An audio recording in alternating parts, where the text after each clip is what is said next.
on the Swanee River, far, far away. There's where my heart and pain ever, there's where the old folks stay. Music. Nothing embodies the spirit of our great nation quite like it.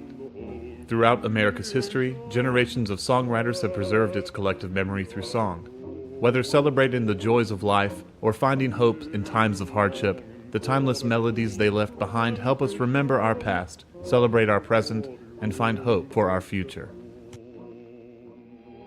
Perhaps most instrumental in shaping our growing nation was the music of one particular talent, who became known as America's first songwriter. During times of slavery, civil war, and economic hardship, this man managed to lift spirits, soften hearts, and build common ground with his empathetic melodies. His compositions resonated with listeners from all backgrounds and can still be heard in America's classrooms and concert halls to this day. His name was Stephen Foster.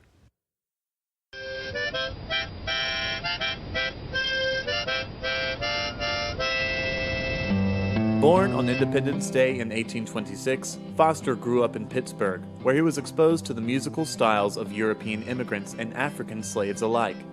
At an early age, he taught himself to play multiple instruments and soon found his calling in songwriting. He began blending his diverse influences into what would become recognized as a distinctly American style of music. As Foster's talents grew, so did his country. New methods of mass printing and expanding transit systems made the distribution of news and sheet music faster than ever. Once Foster's songs reached the public ear, they spread like wildfire, becoming national hits. His first tune to attract national attention is perhaps the one that remains most famous to this day. I came from Alabama with my banjo on my knee. I'm gone to Louisiana, my true love for to see. It rained all day the night I left, the weather it was dry. The sun so hot I froze to death, Susan, don't you cry. Oh, Susanna, don't you cry for me. I came from Alabama with my banjo on my knee. Originally intended to entertain at minstrel shows, "Oh Susanna" was the first song penned from a slave's point of view to become nationally recognized. As the catchy tune spread across the country, so did an affinity for the homesick man eager to return to his beloved.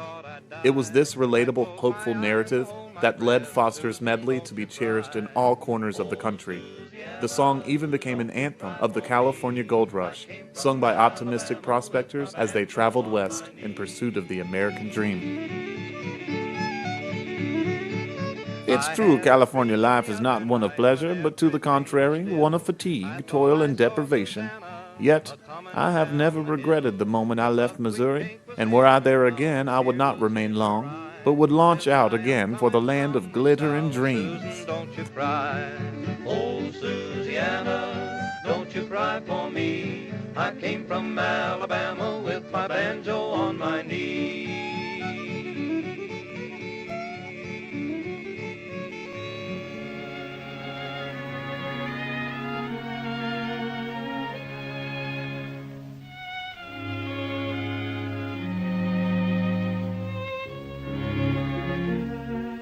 The sun shines bright in the old Kentucky home. 'Tis summer, the darkies are gay.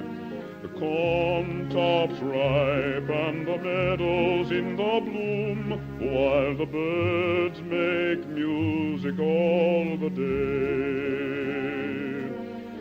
Anti-slavery ballad "My Old Kentucky Home" tugged on the heartstrings of both destitute and enslaved families who had lost their homes or loved ones and yearned for the comfort of old times.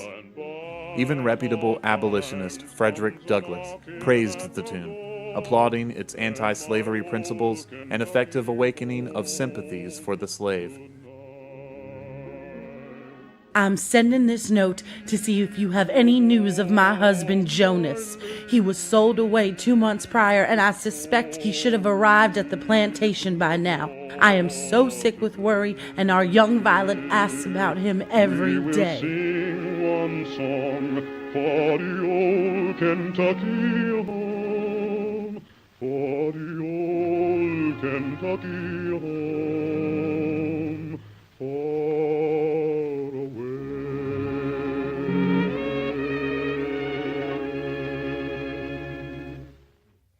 Let us pause in life's pleasures and count its many tears, while we all share sorrow with the poor.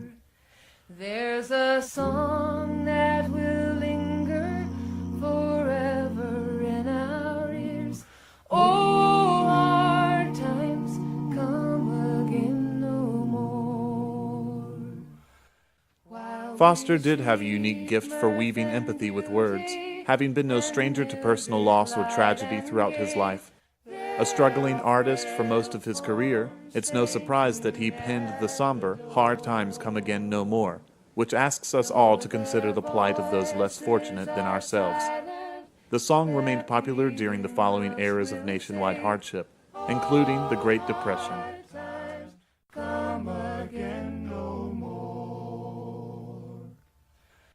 Dear President Roosevelt, I've always been able to provide for my family and never missed a day of work. But for the past 3 years, my wages have been on the decline. I owed money on a small debt, and though I paid it all back, they still keep garnishing my wages. Thanking you in advance for any help, information, or advice you could give me. Around my cabin door. Oh, hard times come again no more.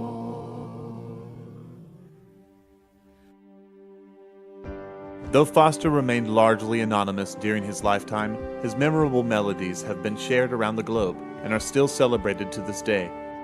His empathetic narratives continue to touch people of all ages, nationalities, and professions.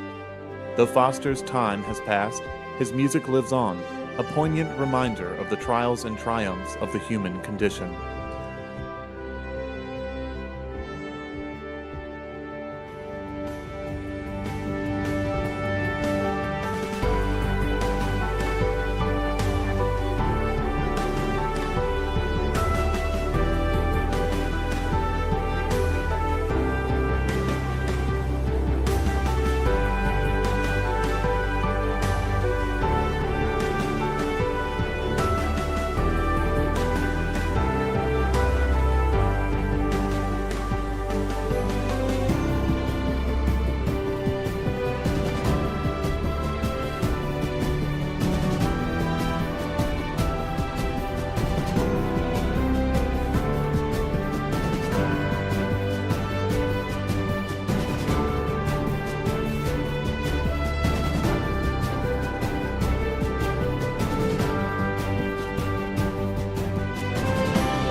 We now invite you to continue celebrating both man and music by exploring the life, work, and cultural impact of America's first songwriter, Stephen Foster. Please exit through the front doors of the theater, and thank you for visiting our museum.